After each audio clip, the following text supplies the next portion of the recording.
Thanks again to the Jazz Quartet of Northern Illinois University, directed by Rodrigo Villanueva. And now, to give the welcome remarks of tonight, I would like to introduce Ambassador Reyna Torres Mendivil, Consul General of Mexico in Chicago.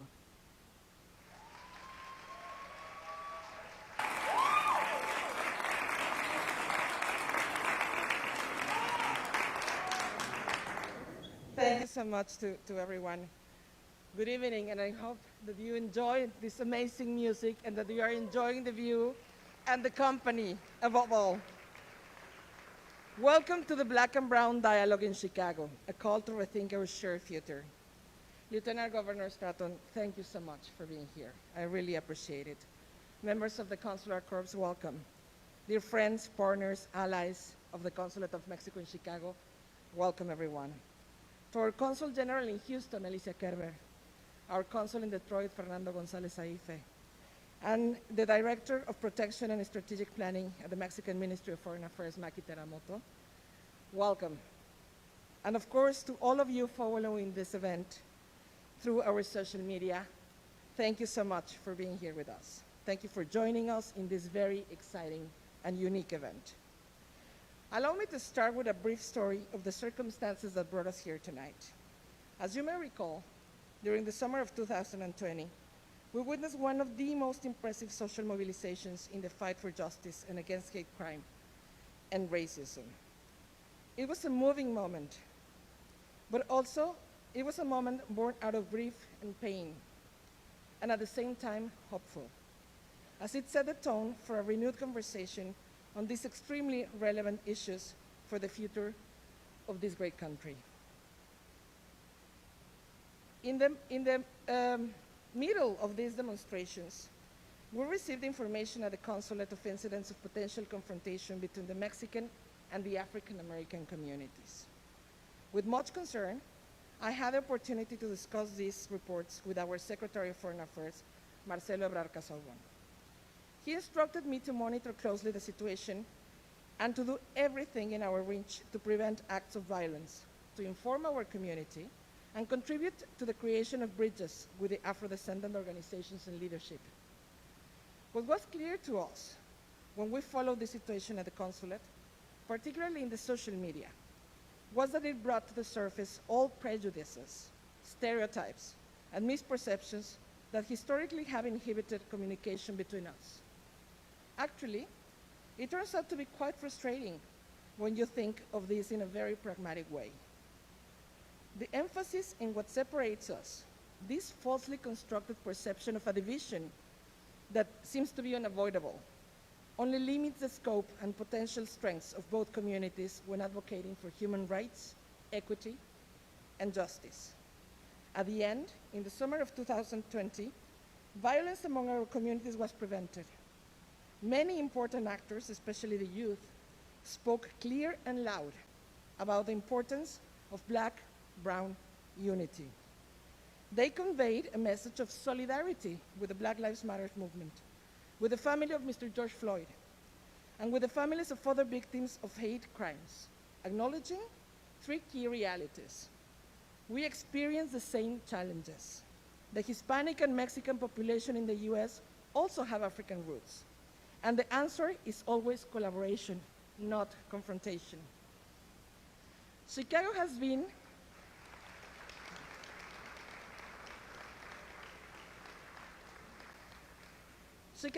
a political and social epicenter in the defense and assertion of the rights of Afro-descendant community, but also has one of the strongest, most active, and numerous communities of Mexican origin in the United States. For decades, local authorities, elected officials, activists, and organizations have worked and developed amazing projects to combat segregation and promote Black-Brown unity. So the question was, how can we contribute from the consulate in this endeavor? At the core of the Mexican consular diplomacy are all the actions displayed by our consular network to collaborate with every actor and institution relevant in the empowerment and well-being of our nationals. Furthermore, after what happened in El Paso, Texas in 2019, when a senseless act of racism, xenophobia, and violence ended with the lives of 23 persons, 9 of them Mexicans, Secretary Ebrard asked all consuls to reinforce our work to promote a better understanding of our culture, to combat hate speech and discrimination, as well as to contribute to the creation of mechanisms to prevent and eradicate these incidents of violence. Our Black-Brown dialogue today aims precisely at addressing these fundamental issues for the protection and empowerment of our fellow citizens, but also at building bridges with the African American community and making a contribution to one of the most transcendental debates taking place in our time here in the United States.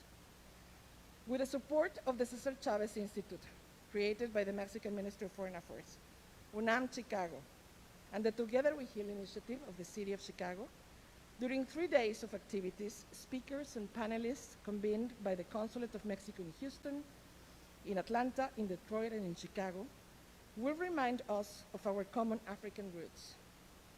We'll talk about the resilience of our entrepreneurs, and we'll address difficult and for sure controversial issues that affect the Hispanic and the African American populations. But most importantly, they will talk about solutions and the possibilities of collaboration and what collaboration opens for both communities. We will hear from young Black and brown voices tonight and throughout our panels and discussions in the coming days. We really hope that we can learn from them and be inspired and get the passion and the fresh ideas that you are going to share with us. The Black and Brown Dialogue will also create a space for both communities to meet through music, art, and gastronomy. We want to present culture as an antidote to fear and as a pathway to healing historical and recent wounds of racism, xenophobia, violence, and hate that have left our people really hurt. I am extremely grateful for the enthusiastic response we have received for this initiative. Thank you to all our sponsors and all our partners and participants that made possible this Black and Brown Dialogue. We want this event to be a seed and to continue the conversation. In fact, as an outcome of the Black and Brown Dialogue in Chicago, we will produce a roadmap of specific activities, best practices, and ideas to be presented to the Mexican authorities, our bosses back in Mexico, but also shared with our consular network and all participants as a guide for future actions. Dear friends, the invitation is open to everyone who wants to join us. Let's share a table, let's talk, let's meet in the common space of great music and good food. Let's see and enjoy each other, but most importantly, let's recognize ourselves in each other and realize how powerful and strong we can be when we are together. Thank you. Thank you.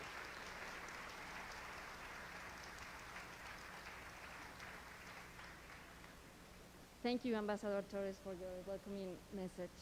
Now, it is my pleasure to introduce Dr. Sekile Nzinga, Chief Diversity Officer from the State of Union.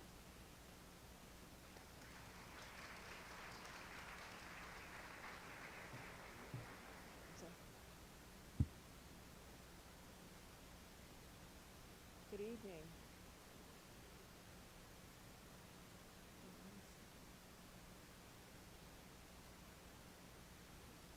Let me try that again.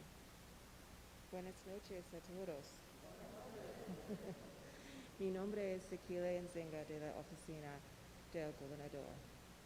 Muchas gracias to the Mexican Consulate and everyone behind the scenes who made this evening a possibility, from the event planning staff to those here at Adler who will stay late after we are all gone to clean up. I see you all, and I thank you all and appreciate for the labor that you have poured into this occasion.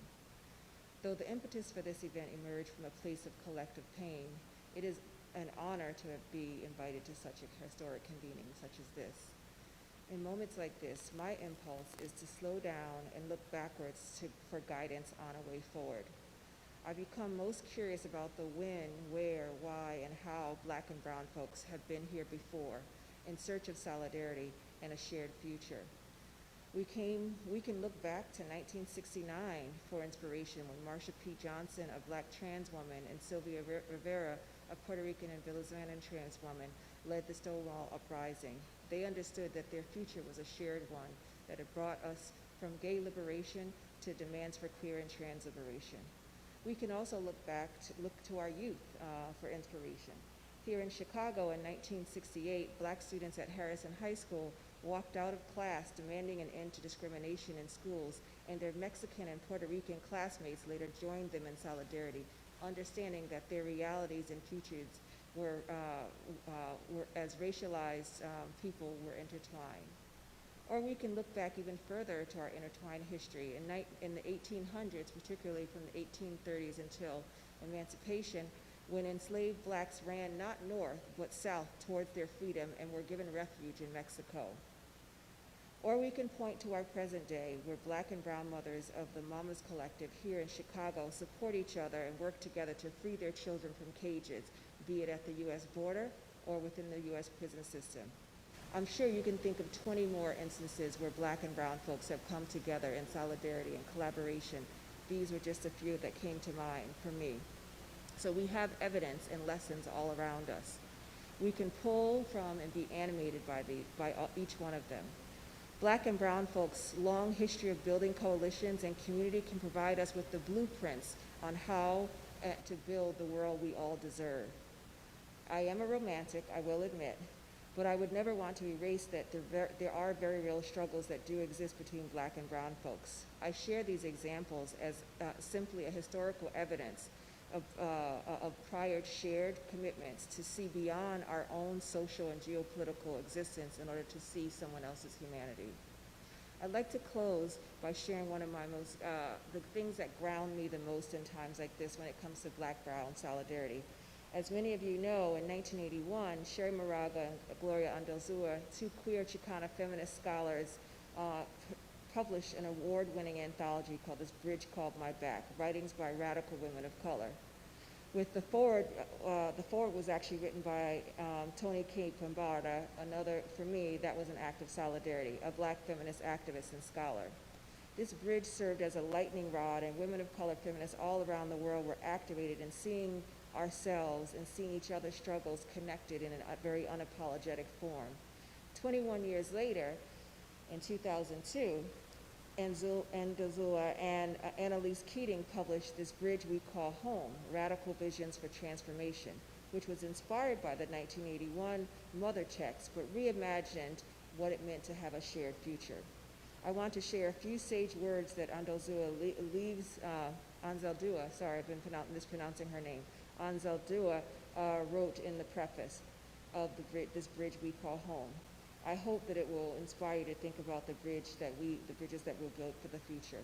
So she says, this is our attempt to continue the dialogue, rethink the old ways that germinates new theories. We move from focusing on what has been done to us, victimhood, to a more extensive level of agency, one that questions what we're doing to each other, to those in distant countries, and to the Earth's environment. The knowledge that we are in this symbiotic relationship to all that exists and co-creates of ideologies, attitudes, beliefs, and cultural values motivates us collaboratively. She continues, staying home and not venturing out from our own group comes from woundedness and stagnates our growth. To bridge means loosening our borders, not closing off to others. Bridging is the work of opening the gate to the stranger, within and without. To step across the threshold is to be stripped of the illusion of safety because it moves us into unfamiliar territory and does not grant safe passage. To bridge is to attempt community, and for that we must risk being open to personal, political, and spiritual intimacy. We must risk being wounded. So as the Chief Equity Officer in Illinois, I invite you to take the next 3 days to remember, to reflect, to re-engage, to rethink, and to realign. But most importantly, leave home to build a shared future. Thank you. And now a word from our governor.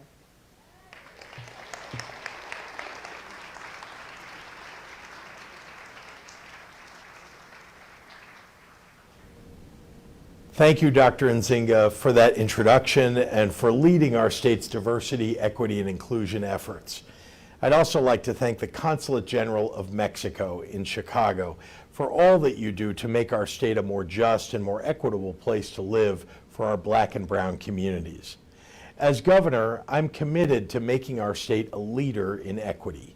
It's why my administration continues to take a proactive approach, launching initiatives across state government that will make diversity, equity, inclusion, and accessibility a focus of everything we do. Here in Illinois, we're investing in communities that have been left out and left behind, reforming our broken criminal justice system, and ensuring every Illinoisan has access to jobs, resources, and health care. Because in order to truly fight inequities and build a better, more inclusive Illinois, we have to be able to articulate the history of personal, institutional, and structural racism that got us here. And just as importantly, the modern iterations of personal, institutional, and structural racism that hold us back. That's why your work is so important. By creating meaningful dialogue around race and racism, you're turning ideas for local anti-racism work into a reality. I applaud all of you for continuing to strive toward a more equitable tomorrow.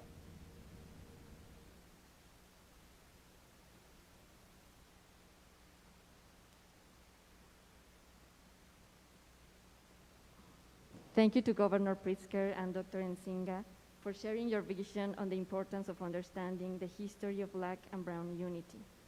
Now, let me introduce Candace Moore, Chief Equity Officer from the City of Chicago.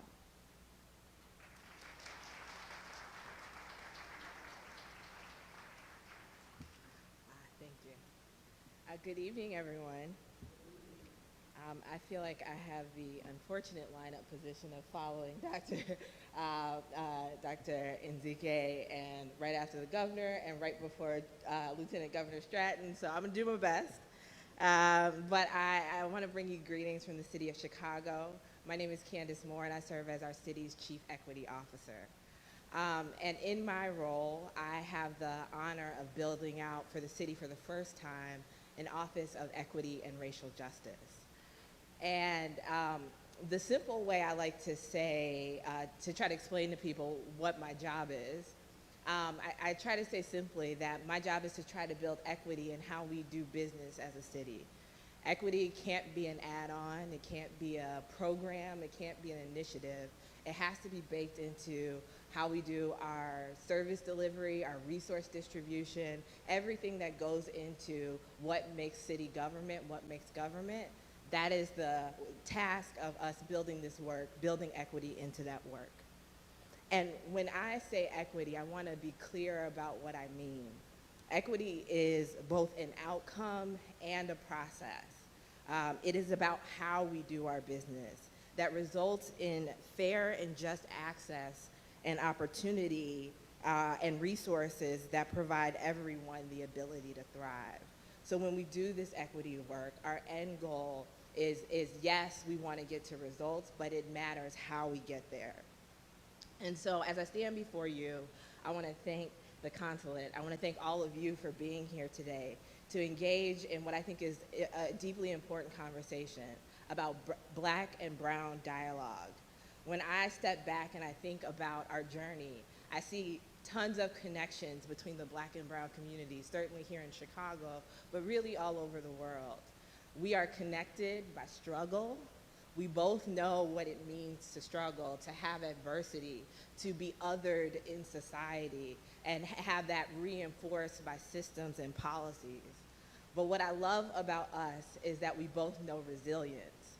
We both know how to make $1 out of what we joke sometimes and say 15 cents, right? We know how to overcome. We know how to see odds that say it's impossible and say, no, we are not done. It will be possible, and we will survive. We will thrive.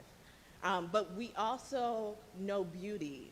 We know how to make beautiful moments out of the struggle, out of the path that goes from struggle to resilience. But to say that we're, as I was talking to Lieutenant Governor Stratton, we're not just going to survive. In fact, we're going to thrive. And I really appreciate you for saying that. And so that is what I love about us. That is what from struggle through resilience to beauty is a path about essentially healing. And so in my office and at the City of Chicago, we've been on this path to think about healing, through this initiative that we have called Together We Heal. We are thinking about how do you heal the relationship between government and community?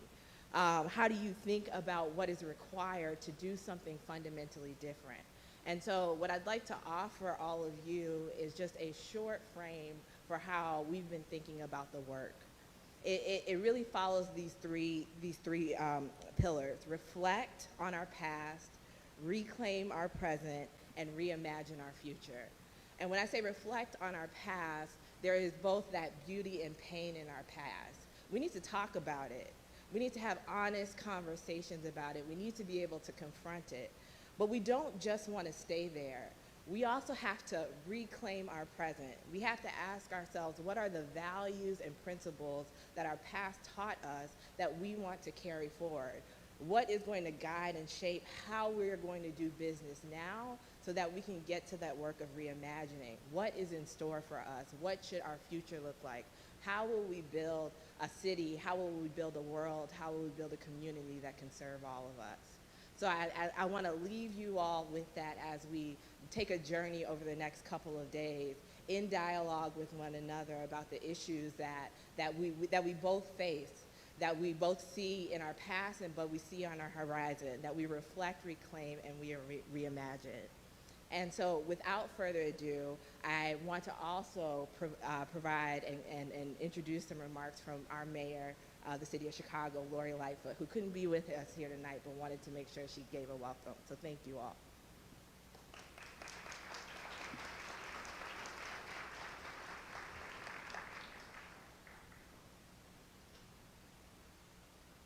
Hello, everyone. I'm Chicago Mayor Lori Lightfoot, and I'm honored to be part of this Black and Brown dialogue. Though I wish I could be there in person for this multi-day conversation, I'm excited to celebrate our Mexican and African American communities. As a great poet, Gwendolyn Brooks, said, "We are each other's business." That means that the harm that both of our communities have faced can be healed by us coming together and building the better city we deserve. Here in my office, Candace Moore, our city's first ever Chief Equity Officer, and her team have been building a pathway for this healing through Together We Heal. This initiative calls on us to reflect upon our past, reclaim our present, and reimagine our future. First, to reflect on our past, we must acknowledge how last year exacerbated the challenges facing Black and Brown communities, with COVID-19 disparities, racial reckoning, and threats against immigration being chief among them. Second, to reclaim our present, we must uplift those who have been historically left behind. And my administration has been working steadily towards this goal by appointing the first ever Chief Equity Officer, supporting the Office of New Americans, Immigrants, Refugees, through the continued leadership of Director Nubia Willman and the Legal Defense Fund, and investing in historically underserved communities through initiatives such as Invest Southwest. And third, to reimagine our future, we must make transformative investments in our city, not unlike the historic budget that we just passed, which makes $1.2 billion in investments. This is the most progressive budget in our city's history, and it will build safer, thriving communities by providing violence prevention, mental health, cash assistance, and other critical resources to residents in need. So I want to give a heartfelt, hearty thanks to Ambassador Reyna Torres Mendivil and her team at the Consulate General of Mexico in Chicago for hosting this important discussion. They've been our partners every step of the way on this journey, and look forward to working with all of you to create a better, stronger, and more equitable city. So thanks to you all, and please, everyone, continue to be safe.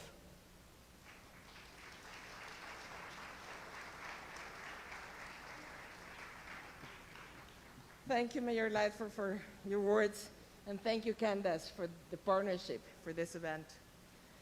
Now, I am honored to introduce our keynote speaker today, an inspiring voice and a true leader in issues related to justice, equity, opportunity, and empowerment of women and girls.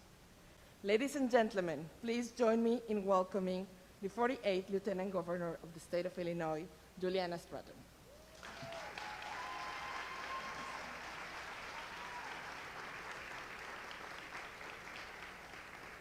Good evening, everyone.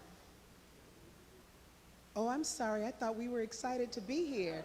Good evening, everyone. Is this the Black-Brown dialogue? Okay, all right. I'm Juliana Stratton, and I use she, her pronouns. And thank you, Ambassador Torres, Mendivil, for that warm introduction and for your visionary leadership. And thank you for bringing us together to this incredible event and for giving me the honor of keynoting this, the first Black-Brown dialogue in Chicago.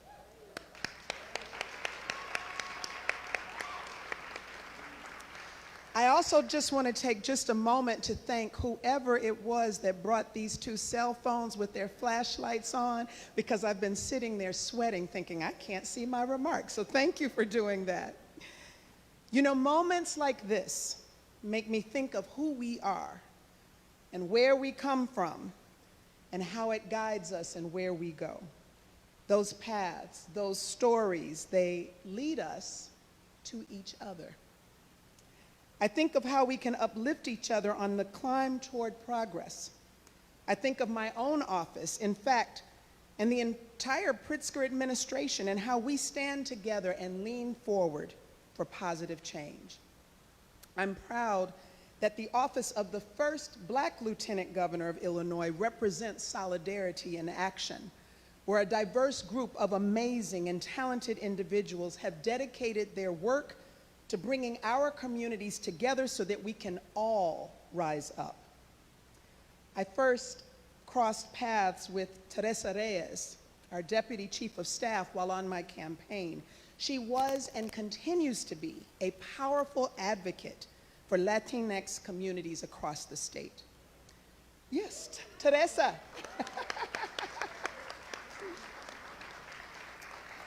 We've learned so much from each other, and we've worked together during some of the hardest times for our state and the country, and we have guided each other on the path towards justice and equity for Illinois' Black and brown communities. I'm happy to say that this is not a unique thing at all for our office, and every one of us is all in. Team LG, as we call ourselves, value what connects us and our communities. This resolve continues to drive us in the face of unprecedented challenges. The COVID-19 pandemic has been a painful reminder of how Black and Latinx communities in particular have disproportionately suffered. This immense amount of loss and grief has taken place against the backdrop of systemic discrimination, violence, and fear that has plagued our communities long before COVID-19. Unfortunately, trauma is a deep connection in Black and brown communities, something that we share. And even though the issues our communities face can appear very different, the consequences can look very similar. COVID death tolls have shown us that. The gender pay gap for Black women and Latinas has shown us that. And the historic disinvestment in Black and brown communities has too. But let me make this clear. We are not only defined by our pain. Our rich, shared histories, our resilience, our hearts make us who we are. When we can see that in each other, then unity is inevitable. Just like that amazing jazz quartet tonight, we can make some beautiful music together. Right here in Chicago, Black and Latinx communities have risen above the barriers of economic and racial segregation to stand together in civil rights time and time again throughout history. That spirit is still alive today in this city, in this state, in this country, and the world over. There are so many examples of what can be accomplished when Black and brown communities are connected and listen to each other, especially when we look to the strong leadership of Illinois' legislative Black and Latino caucuses joining forces to combat systemic racism in our state. Incredible work. in partnership with our administration to tackle health inequities and making health care more accessible and affordable, because health care is a right, not a privilege. Joining forces to reform a criminal justice system that disproportionately entangles Black and brown people into pathways to policing, jails, and prisons rather than to pathways to education, jobs, and entrepreneurship.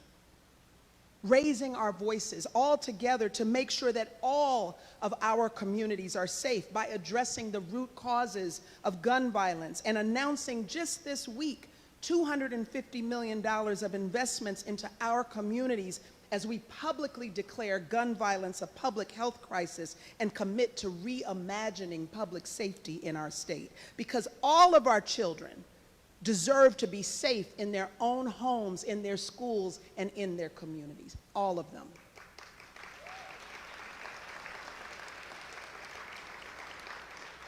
And we all know that our respective communities face some of the greatest challenges in ensuring a correct and complete count during the 2020 census, putting resources that we simply could not afford to lose at risk.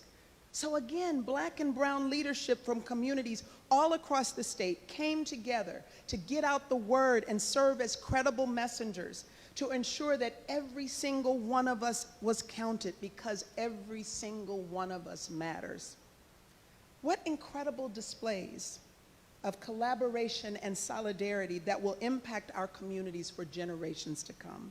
And what an example to those of us committed to leaving this world in a better place than we found it, not to just see the possibilities of our unity, but to embrace it, to dedicate ourselves to making it a sustained reality. I'm proud to say that we are doing the work in Illinois to make justice, equity, and opportunity for all a reality, and I know all of you are a part of this effort as well. So with that, I'd like to thank everyone who has shown their commitment to furthering this dialogue so that we can all go forward. To the Consul Generals and elected officials of Mexico, the elected officials here from the state of Illinois, community leaders and advocates here with us, and of course, to our administration's Chief Equity Officer, Dr. Sekile Nzinga, thank you all for showing how strong the links between us can be. I look forward to seeing how far continuing this dialogue will take us. And never forget, we are more alike than we are different. We are more alike than we are different. But you know what? We have to talk to each other. We have to see each other. We have to sit down and break bread with each other and enjoy music together and share a meal with one another. We have to come out of our comfort zone sometimes. Juntos podemos. Juntos podemos. Thank you again. Enjoy the dialogue. And then after we talk, let's get to work. Thank you.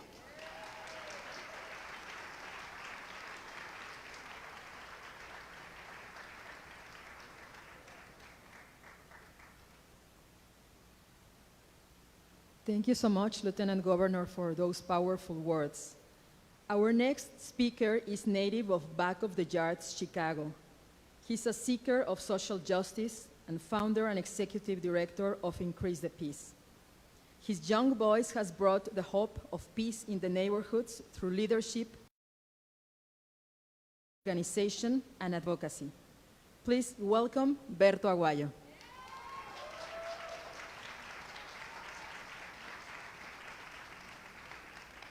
Buenas noches. Tampoco nos oyeron, like the Lieutenant Governor said. Buenas noches. Hello, everyone. My name is Berto Aguayo. My pronouns are he, him, his. And I have to say that before I say anything, I'm a first-year law school student, so if you see me reach for the bar right after this, don't judge me. And I'm also a little bit nervous because I got to follow that great speech, and also because I got personal heroes here in the room today. Big shout out to Bella Vaz. I've been a huge idol of her. Like, she's my idol, role model, Tania Lozano. And Elvira Arellano, I know she's here, but Elvira. Woo! So as I think about the topic, rethinking our shared future, I think about my neighborhood where I grew up, but I also think about the work that we've done at Increase the Peace, and growing up in a neighborhood like Back of the Yards. It's a proud black and brown community. Black and brown unity was just the way we did business, you know? And I want to take you back to a specific week a year and a half ago in May, because it's in the middle of the pandemic, it's May, people are without food, we are losing black and brown folks everywhere.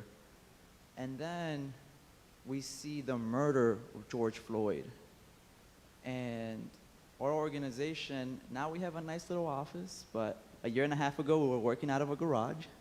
And so we gathered in the garage and we said, we gotta do something about this. We gotta show solidarity with our black brothers and sisters. And so on May 29th, we did a call out for people to join us in Little Village at the Discount Mall parking lot. We didn't ask for permission to use the parking lot, but we asked for forgiveness later. And we asked for people to join us Friday, May 29th, come through. We're gonna have a Brown People for Black Lives event. And as we're pulling up to the parking lot, it's filled with black and brown folks showing solidarity to each other. Mexican flags, Pan-African flags, black and brown neighbors in their cars are ready to do a black and brown caravan. And that was Friday, and it was so packed, you know how black and brown folks get down, right? So they had to close down 26th Street. That's how good it was. And then on Sunday, I believe that was May 31st, we also get calls from neighbors about the uprisings. And we had to go out on 47th Street, and what we saw was just chaos, right? Black and brown folks fighting each other. Black and brown folks not loving on each other. And it was a devastating day for so many reasons, but more so because we saw all the work that we had done in the neighborhood just implode before our very eyes. And after trying to keep the love, keep the peace in the neighborhood, and just failing utterly, I remember going home, smoking a cigarette, drinking some tequila, and crying, because I didn't know what to do. I didn't know how to act. I didn't know what could possibly be done to change this moment and turn this tragedy into something else.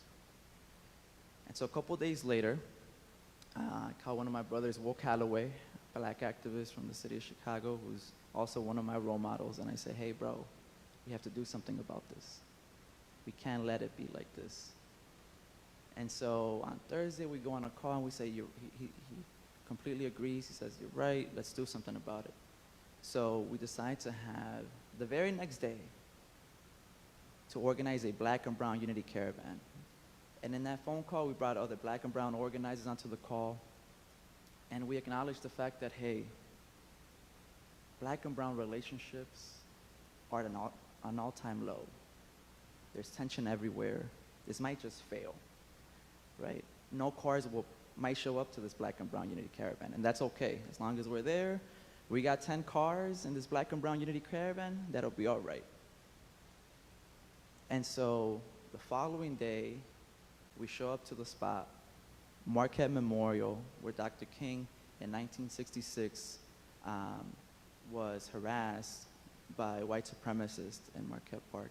We meet up in that spot at the MLK Memorial in Marquette Park. And Will, my friend, is like, smile, grinning, because there's about 500 cars in this black and brown unity car parade at a time when black and brown neighbors were not even willing to break bread with one another. And so we went around the whole city. We went through Back of the Yards. We went through Little Village. went through Pilsen, all parading with Mexican flags, Pan-African flags, displaying a beautiful sense of unity. Kids waving on the street, loving it, bumping music, Drake, J. Cole, Bad Bunny, all at the same time. And it was a beautiful display of unity. And so in that week, it reminded me of something that I learned with the Woods Foundation about how in order to eradicate this system of a racial hierarchy, in order to dismantle systemic racism, we need three things: truth, racial healing, and transformation. Truth, we need to ensure that as we share these beautiful wins and these beautiful victories, we also grapple with the unfortunate truths that in certain pockets of the Latinx community, there does exist a sentiment of anti-Blackness. And that in certain pockets of the Black community, there does exist a certain element of an anti-Latinx sentiment, right? And grappling with those truths and being in dialogue and not hiding away from those unfortunate truths, but meeting them head on. And then racial healing, creating the platform to be able to gather, to unite, and to heal through action, not just through words, but through coming together, building collective action, coalitions, and looking back at our ancestors who've been doing this for a very long time. And that only then will we be able to not only transform ourselves, but transform our communities. Thank you, everybody. Si se puede. Gracias.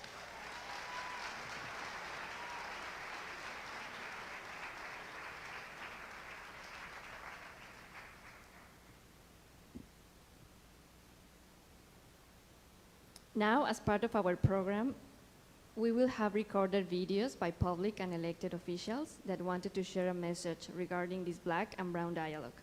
So first, let me introduce the message by Esteban Moctezuma, Ambassador of Mexico to the United States.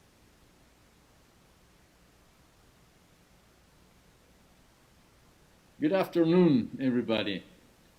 I recognize General Consul Reyna Torres for her leadership by organizing this important event. I also want to thank all of you, participants, elected officials, and members of our communities for your enthusiasm and commitment. You are about to start a very important dialogue, a breakthrough experience, because in society, superficial and single stories about people create stereotypes. And the problem with stereotypes is not that they are untrue, but that they are incomplete. They make one story become the whole, the only story. This is why this meeting is so important. The Black-Brown dialogue represents a unique opportunity to hear different stories and voices that belong to Mexican, Hispanic, and African American communities.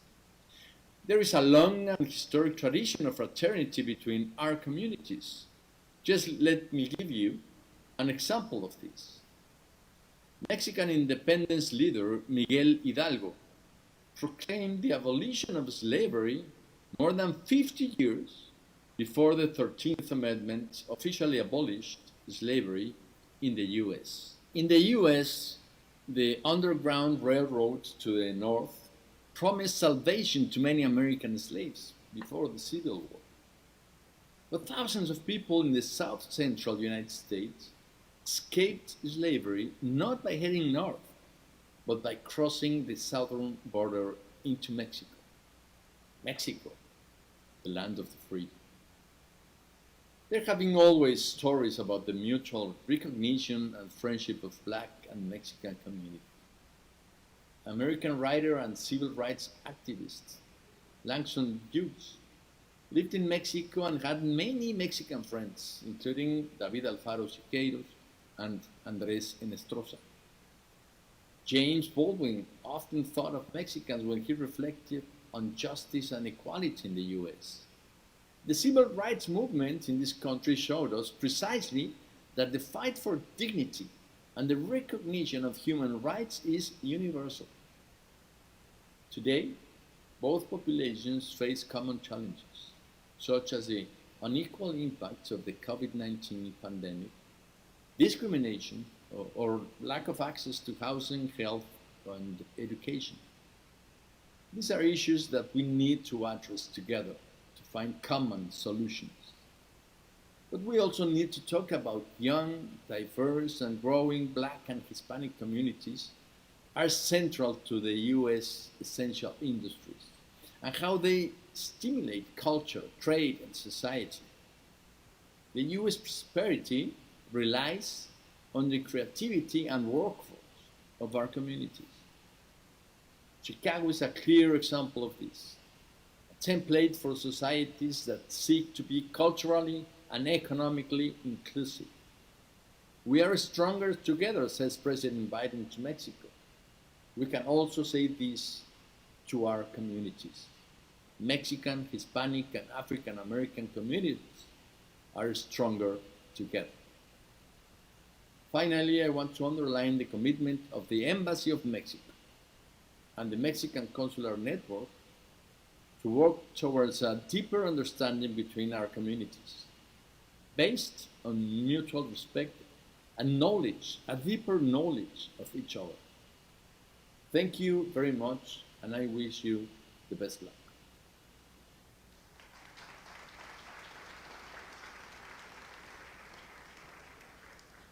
Now let me introduce a close ally and a very good friend to the Consulate General of Mexico in Chicago, Congressman Jesus Chuy Garcia.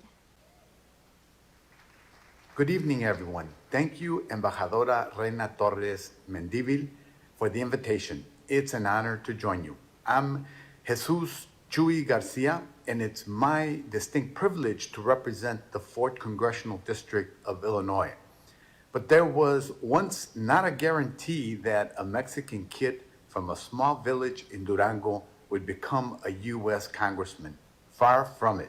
In fact, I can truthfully say that I got here because of the solidarity movements between Black and brown communities. Their organizing shaped our city, empowered our neighborhoods, and transformed my personal journey in finding solidarity and common cause. So this evening, I'd like to share some of the personal story and talk about the advocacy that I'm pushing in Congress to respond to the needs of our communities. First, let me take it back to my roots. I arrived in the U.S. in 1965 with my mother and siblings. It was a brand new country, a foreign language, a big city. One of the first lessons I remember learning as I stepped out of the station wagon into a Chicago February was that this was a very, very cold place. Other lessons came too, and in quick succession, and there was tension between Latino communities and Black communities. I heard negative stereotypes and name calling, but at the same time, I learned for the first time about the incredibly rich history of Black activism, the legacy of the civil rights movement just 10 years before, the heroes and organizers who walked among us on Chicago streets. I can never forget the 1968 Democratic Convention and the brutal police crackdown that came after. And there were slower crackdowns too, though not less brutal in their effects. Neighborhoods struggling from the effects of years and then decades of disinvestment. I got my start in organizing as a teenager fighting that disinvestment.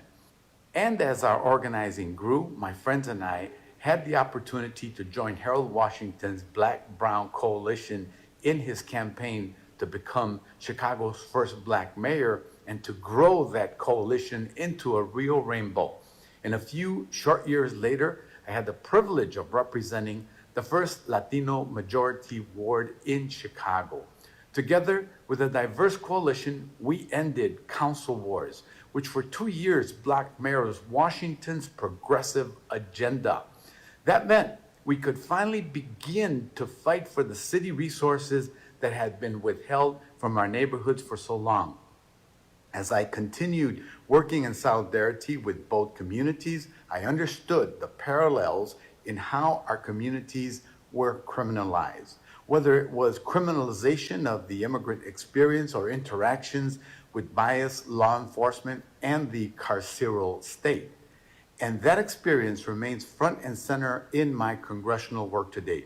I strongly believe that we need transformative policies to end cycles of disinvestment that affect both our communities. That means finally putting money into education, youth employment opportunities, and fairer housing policies that allow our communities to thrive.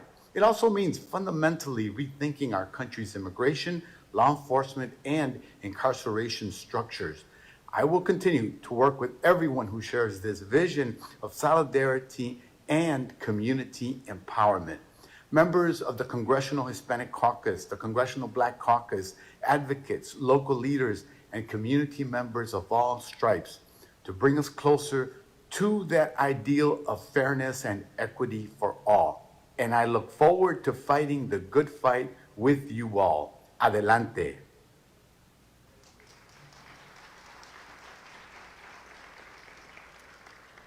Now, from the state of Texas, we will listen to the message by Congresswoman Sheila Jackson. Hello, I'm Congresswoman Sheila Jackson Lee. I represent the 18th Congressional District in Houston, Texas. To the Consul General of Mexico from Houston, greetings. To the Consul General of Chicago, greetings. And all of those who are participating in this Black and Brown encounter, an opportunity to heal and to understand. I'm excited about the idea of ensuring that the rich Mexican-American community that is particularly rich in both Houston and in Chicago and other cities around the nation, and the African-American community have this important opportunity to work on issues that are mutually important to all of them. I believe culture and the idea of healing wounds will be extremely important. The wounds of xenophobia, the wounds of racism, the wounds of lack of understanding, and certainly of the issue of criminalization of our respective communities, the Hispanic community and the African American community. We are rich in culture. There are many stories to tell. And in fact, there are African Americans or descendants of enslaved Africans in Mexico as they are here in the United States. We must understand each other's journey and each other's culture. It is important to note that we and our young people both face the kinds of encounters that only look at the color of their skin or the language they speak. It is important that we all as a community support the passage of the George Floyd Justice and Policing Act, because the idea of it is not one color, one community. The idea is to ensure enhanced police-community relationships and that none of our young people or families will be subjected to chokeholds or no-knocks or to be in court without relief, or to not have police who are trained with the sensitivity of our cultural uniqueness. And we should all be supporting the reform and the enhancement of the immigration system of this country. We must give status to our DACA and Dreamers. We must understand the importance of individuals who come to this country fleeing persecution to have access to asylum. We must understand visas and reuniting families. This is a part of America. We make America the best country that it is. So the Black and Brown encounter over the next, the days that has occurred, I want to say congratulations, because you've opened the doors of cooperation and culture. I'm excited about the journey that you have taken. I'm excited about ending racism, ending misunderstanding, and having the criminal justice system be fair and just to all of us. As a member of the United States Congress and the chairperson of the Crime, Terrorism, and Homeland Security Committee, I am always working to bring our communities together, to understand those who have come to this country as immigrants or migrants, and to understand those who face every day, collectively, the brown and Black community, circumstances that are based upon the color of their skin and not the richness of their culture and their language. Congratulations for this encounter. Look forward to it being part of our wonderful opportunities across America, and we look forward to going to work, to ending the schism between understanding culture, recognizing, respecting culture, and how we should address just plain human beings. I am excited to be here with you. Muchas gracias.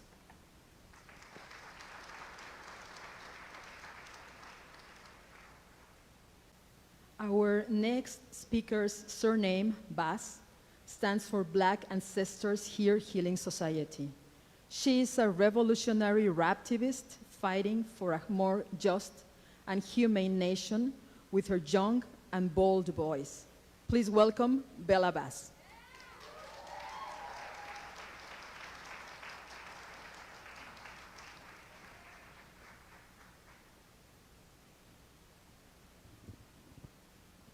How y'all doing? All right.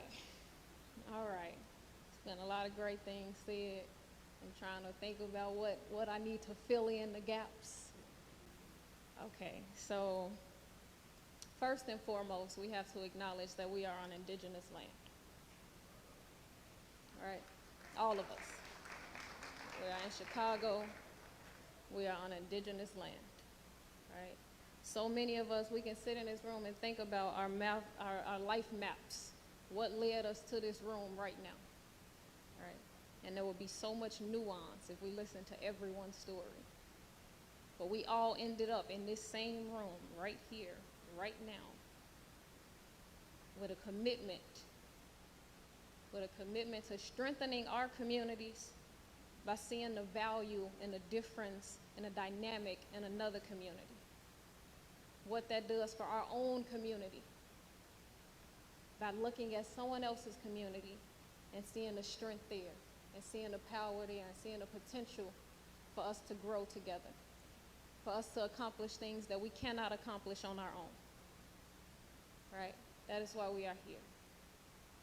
But again, we are on indigenous land. We are on land. The reason that we are here is because of genocide. It's because of torture.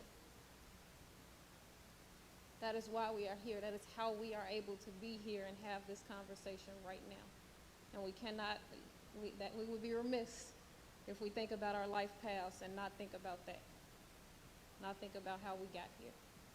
On whose backs, on whose blood we are here. Right? So that's one thing I wanted to uplift in this conversation. Also, we are on indigenous land, so I cannot talk about us being on indigenous land in Chicago without talking about Dusable, the black man who founded this nation, this city, right? A black Haitian man. But he could not have done that without the support of his indigenous wife. Black and brown solidarity is how we got here. Right?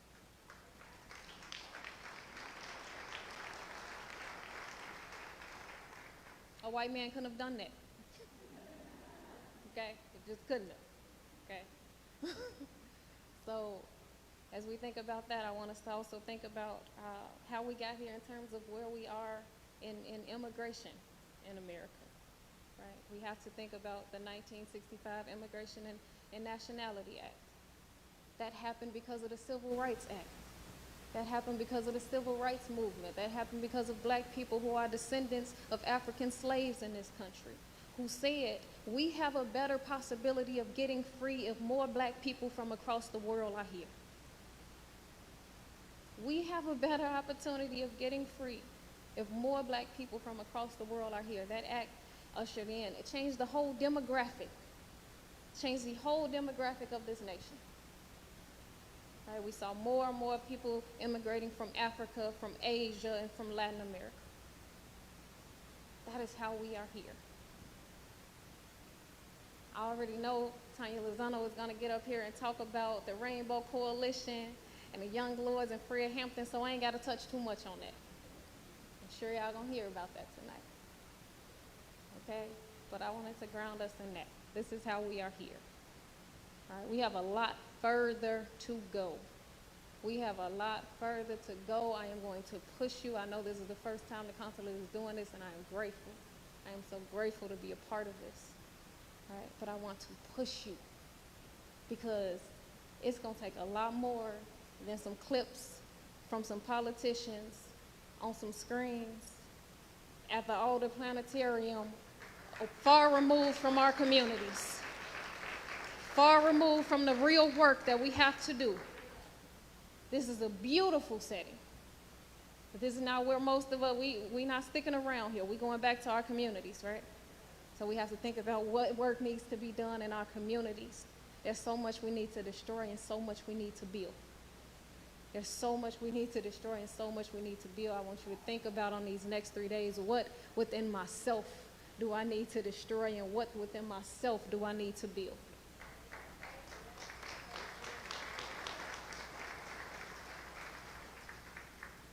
Because we have so much further to go, and I know that we can go because look at where we are. Look at where we are, right? But again, I can't get up here and not say it. All skin folk are not your kinfolk. All skin folk are not your kinfolk. Every black person we put in office, every Mexican person we put in office is not good for our communities. We have to acknowledge that. We have to know that. So we have to be very intentional, not just we want to see representation. What does that mean? What does that mean when we get into these offices? What does that mean for our collective liberation?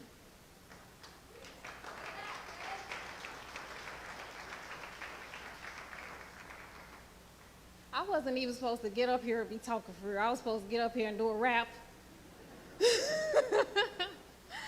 Center us in some black culture for real. Get some raps going on, but I had a couple things on my heart. That's okay? Y'all still want to hear some rap?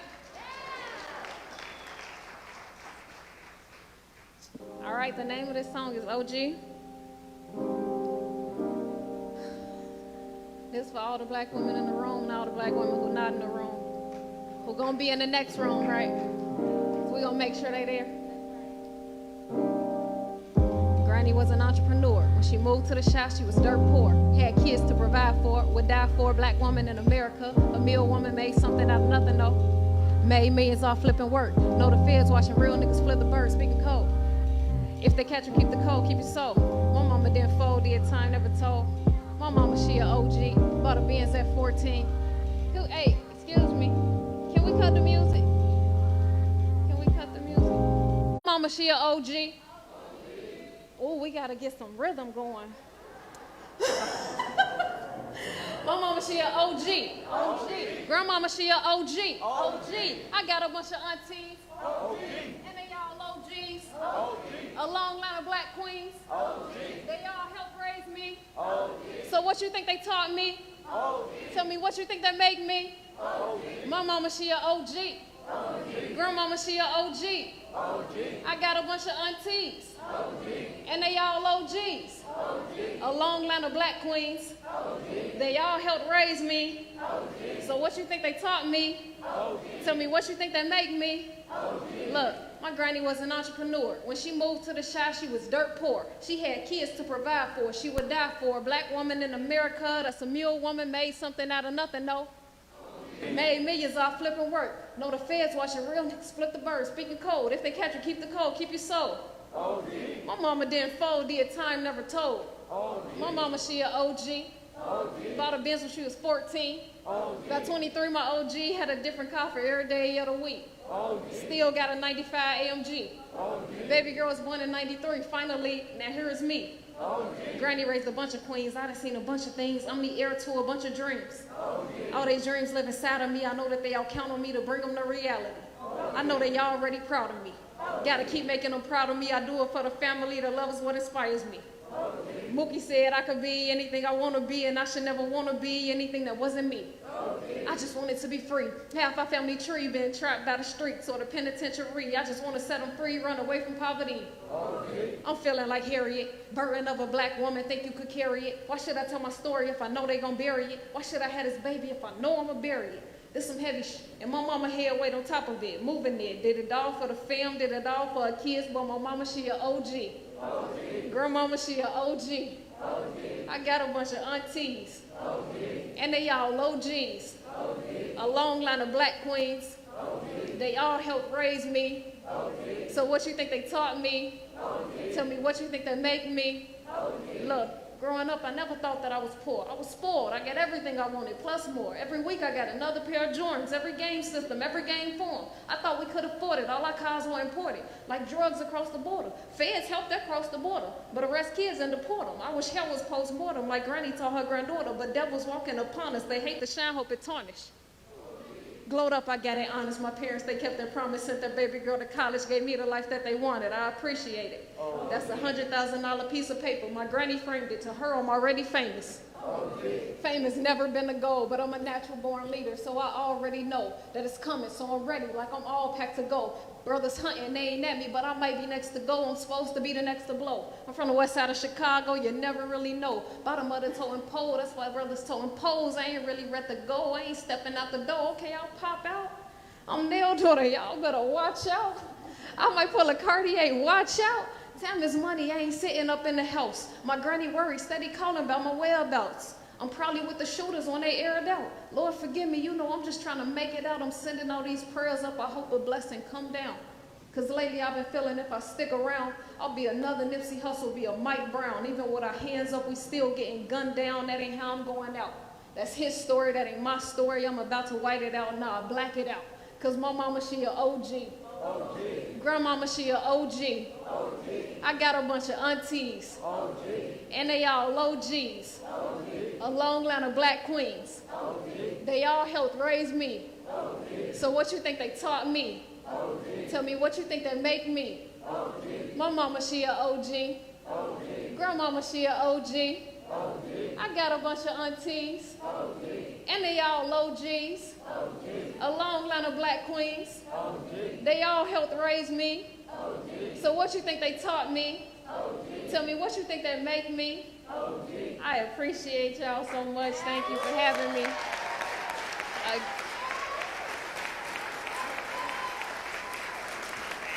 Thank you, thank you, thank you, thank you. Again, my name is Bella Boz. Boz is B-A-H-H-S.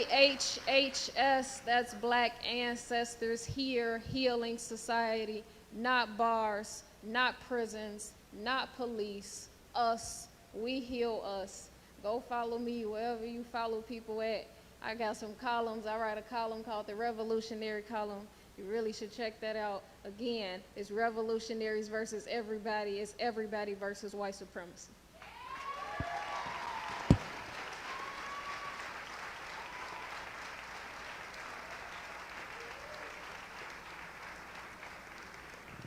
Thank you, Bella, for such a candid message and for bringing all of us together. Now, continuing with our program, let me introduce the message by Roberto Velasco, head of the unit for North America at the Mexican Ministry of Foreign Affairs. Buenos días. Saludo muy atentamente a la titular del Consulado General de México en Chicago, Reyna Torres Mendivil, así como a los organizadores de este evento y a las autoridades del Gobierno de Illinois que nos acompañan en esta inauguración. Me da mucho gusto poder participar en el diálogo Black and Brown que se lleva a cabo en Chicago, una ciudad a la que me siento muy cercano. Como estudiante en la Universidad de Chicago tuve la oportunidad de atestiguar la gran diversidad de esta ciudad en la que tantas personas mexicanas han formado su hogar. Aunque la población de Chicago, así como en el resto de Estados Unidos, es cada vez más diversa, las personas de origen mexicano, las afroamericanas y las pertenecientes a otros grupos étnicos raciales siguen enfrentando la segregación y el racismo sistémico. Esta desigualdad impacta muchos de los más importantes aspectos de la vida de las personas mexicanas y afroamericanas. Esto fue particularmente evidente a lo largo de la pandemia de COVID-19, en la que vimos cómo las comunidades afrodescendientes, indígenas y latinas fueron las más afectadas. Por desgracia, muchas de estas personas murieron en la primera línea de respuesta de la pandemia, como trabajadores en supermercados, restaurantes, fábricas y hospitales. Por eso es importante que, a través de diálogos de acercamiento, busquemos soluciones en conjunto para los problemas que afectan a la población mexicana y afroamericana en Estados Unidos. También, encontrar intersecciones y puentes de diálogo respecto del racismo y la discriminación en México. El presidente Andrés Manuel López Obrador ha instruido que la protección de las personas mexicanas esté al frente de las prioridades en nuestra agenda de política exterior. Este evento responde a dicha instrucción al construir un puente de acercamiento entre dos grandes comunidades en Estados Unidos, el de la población mexicana y la afrodescendiente. Un mejor entendimiento, una relación más cercana, son parte de la solución para nuestros problemas compartidos. Nuestras comunidades se enriquecen cuando colaboramos e intercambiamos ideas y aprendizajes. Entendernos mejor a través del diálogo nos llevará a ser sociedades más plurales y tolerantes, con mayor acceso a oportunidades, mayor equidad y justicia racial y sin crímenes de odio que desafortunadamente siguen siendo una constante.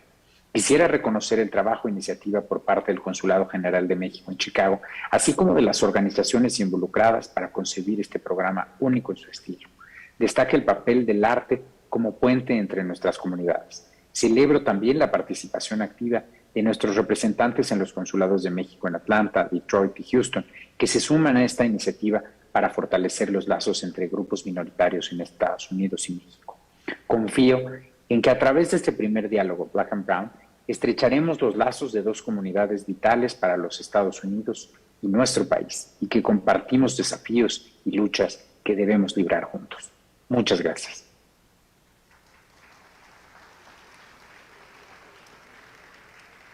Now from the state of Georgia, we have the message by Rob Pitts, Chairman of the Fulton County Board of Commissioners.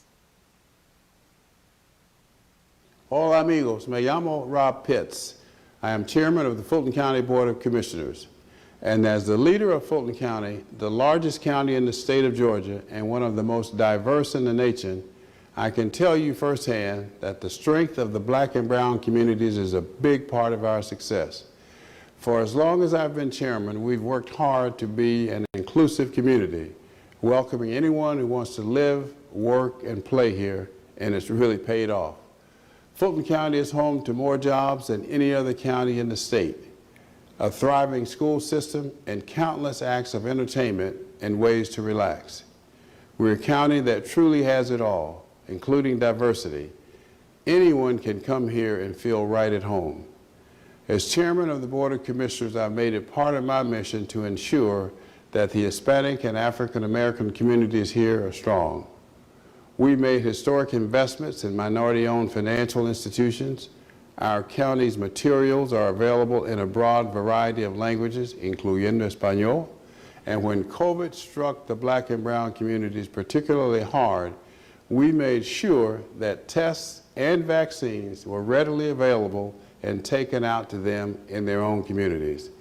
And that mission will continue because when the Black and brown communities here succeed, Fulton County succeeds.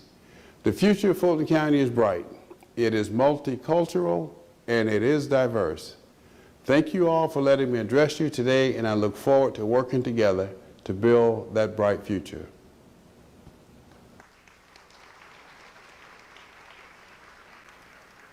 Next, from the state of Michigan, we will listen to the message prepared by Lieutenant Governor Garland Gilchrist. Hello, everyone. My name is Garland Gilchrist, and I have the honor of being the Lieutenant Governor of the great state of Michigan. It is an honor to be joining you all today to discuss a topic that is at the forefront of everything we do across state government in Michigan. Our focus on equity across all facets of public service in our state was underscored over the past year and a half as we not only faced a global pandemic that disproportionately impacted our communities of color, but at the same time, we also went through a long overdue racial reckoning in our country. That is why our administration took immediate action to assemble some of the greatest minds to tackle this racial injustice now and in the future. Early on in the pandemic, we established the Michigan Coronavirus Task Force on Racial Disparities. I am proud to chair this task force. The pandemic highlighted the staggering impact inequality has on the health of people of color, especially in the Black community, which has been disproportionately impacted by the virus. Black Americans represent nearly 14% of Michigan's population. Yet in the early weeks and months of the pandemic, we represented 40% of COVID deaths. The task force set out to reduce the disparities in the mortality rate of COVID-19 and connect those interventions to the state's longer-term efforts. I am pleased to share that significant progress has been made to reduce COVID-19 disparities for communities of color, more specifically, Black communities. We were also able to provide grants to initiatives that will help ensure these improvements for the Black community are sustained by addressing things like food and housing insecurity, access to technology and the internet, and flu vaccination rates. While the injustices in our country have been exacerbated and intensified by the coronavirus. They are as old as America itself. They are the same inequities that after the killings of George Floyd and Breonna Taylor and so many others have motivated Americans of every background to confront the legacy of systemic racism that has been a stain on our nation for centuries. We remain focused on work that profoundly matters, and we know that it will matter more than ever in the coming days, weeks, months, and years ahead.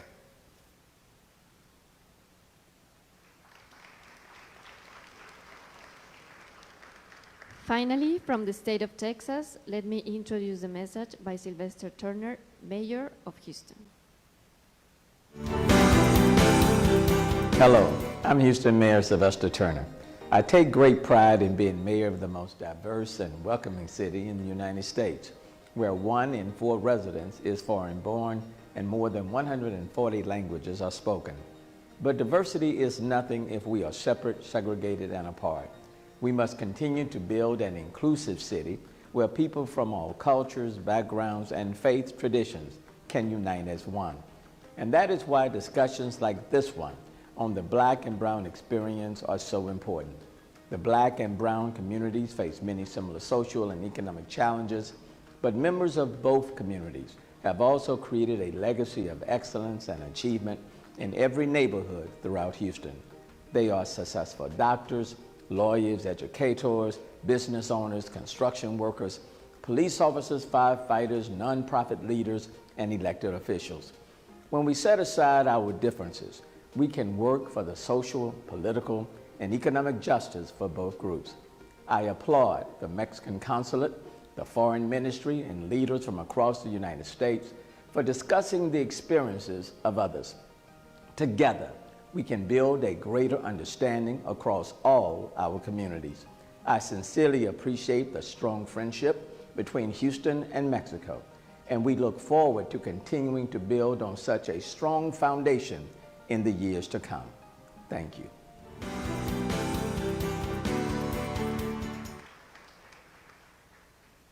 Our next speaker is a community architect that we could say has social activism embedded in her DNA. Granddaughter of Guadalupe Lozano, niece of Rudy Lozano, and daughter of Pastor Emma Lozano. She is the founder of Healthy Hood Chicago and a powerful young voice in our community. Please welcome Tania Lozano.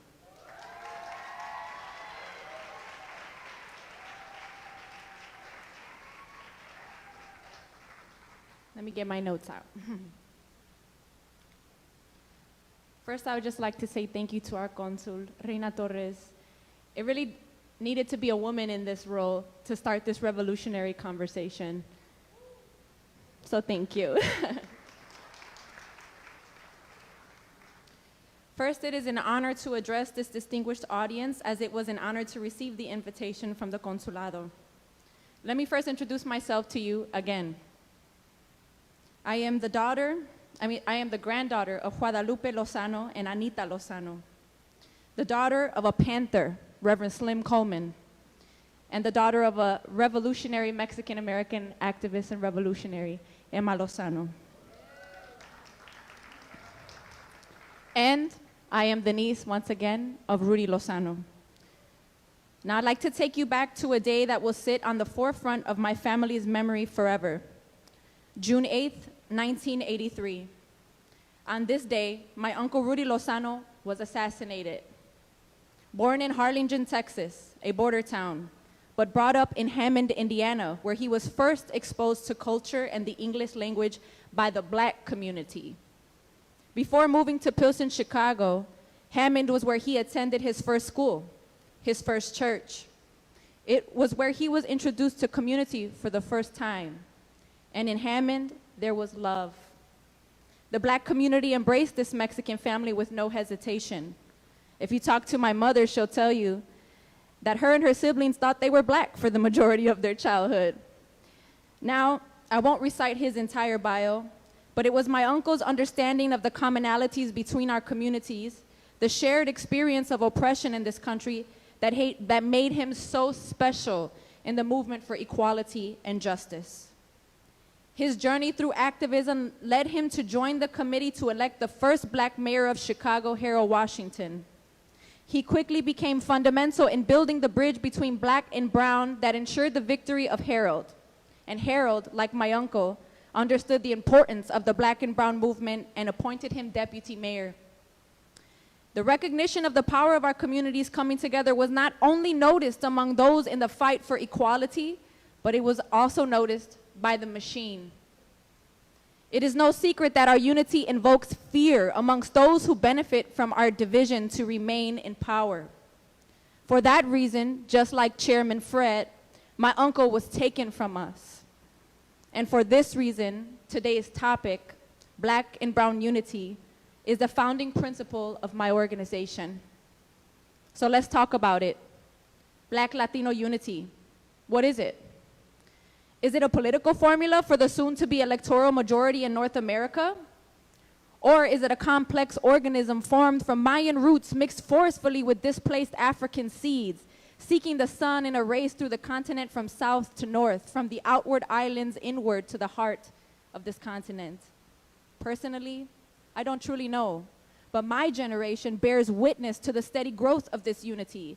Simply humans stalking the kingdoms of colonialism and white supremacy, overtaking every nook and crevice fed by time herself.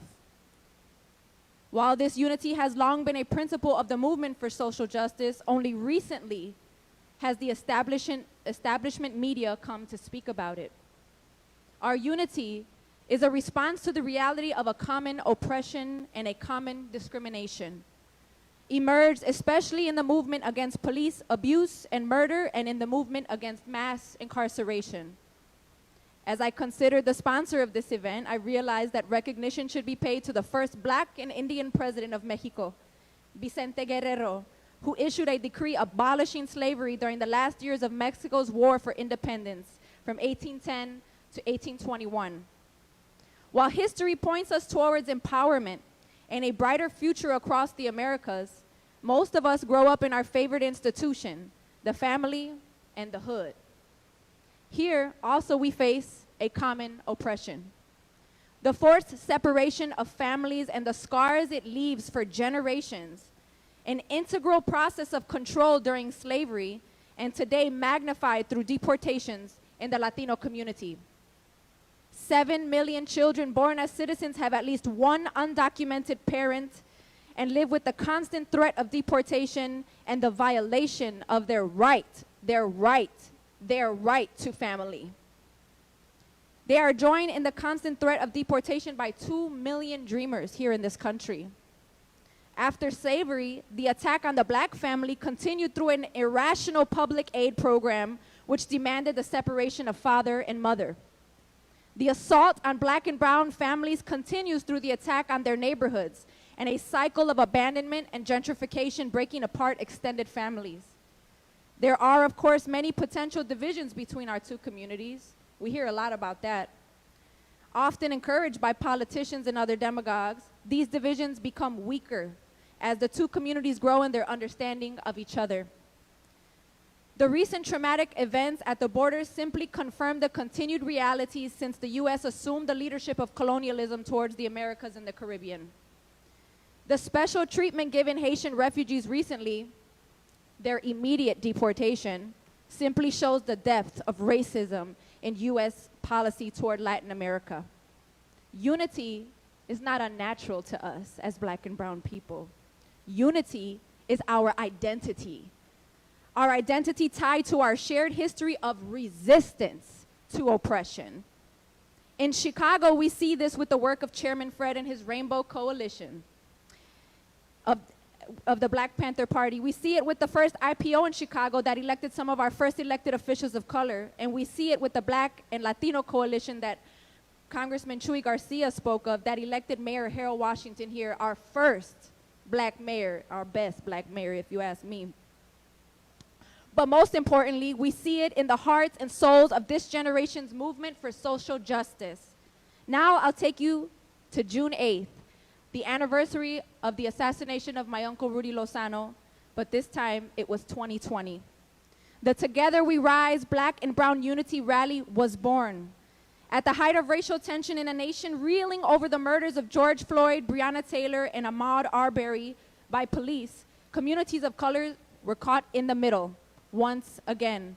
Reports of violent incidents between black and brown communities flooded the news channels and social timelines. In this instance, as an urgent response, a community of volunteers, artists, activists, musicians, and chefs, including my sister Bella Baz and myself, we came together to unite our communities against police brutality, racism, and division. And this year, 2021, as we were quickly approaching the one-year anniversary of this cross-generational, groundbreaking, and most importantly, unifying moment, a strong community of young black and brown organizers came together again to promote this message again, with the goal to make this a consistent theme. We acknowledge that our black and brown communities don't need to be in a state of crisis or conflict to come together and celebrate the power of unity towards equality and justice in this country.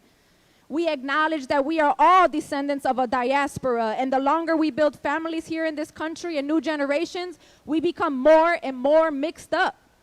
The lines that were drawn by colonial labels become blurred, but what remains is the reality of our common oppression and the reality of the necessity of a movement against that oppression, a movement together. Unity is our identity. Unity is our identity. And unity is only real if it bears fruit. And so it did. We got us and Healthyhood was born. Our nation and our whole planet faces new challenges in both climate and disease, but there is a growing awareness of the consequences of inequality and racism on our health. And as a result, a growing collective resistance. Our experience demonstrates that a powerful force for public health is exploding in our communities through the unity of black and brown young people. In addition, Congressman Bobby Rush introduces the Right to Family Bill. If you don't know what that is, look it up. A general support for immigration reform from the Black Caucus. And again, we see a common struggle for voting rights in the black and brown communities and a fight against criminalization and mass incarceration. So yes, we have accomplished so much with the spirit of this new generation of unity, but we have so much left to do. It is important to create space for dialogue, but it is even more important to work together, to be in relationship with one another. It is the way we will no longer look at the differences as a way to divide us in the movement, but a way to learn and grow from one another. As we continue to become one community, we will soon understand that the differences that divide us are not natural to us, but consequences of colonialism and systemic racism. And as we break free from the chains of the effects of an oppressive state of mind, we will see, as Oscar Lopez Rivera says, that our differences are not ideological, but personal. As we step into our true power of unity against inequality and injustice, we will become a stronger and unstoppable community of resistencia. So, here's a message from the young generation of activists in the black and brown communities. We will not fall back. We will not quiet down or go back to normal because a few cops were charged. The systems in place are the enemy, and we've got our eyes wide open. We are organized. We've shown that we can mobilize, and we recognize that the strongest power that exists is the people's power. It was the people's power that took the streets last year. It was the people's power that demanded justice for George Floyd. And it will be the people's power that will get us our freedom. So together, and only together, will we rise. So repeat after me. All power to the people. All power to the people. Say it loud. All power to the people. Thank you.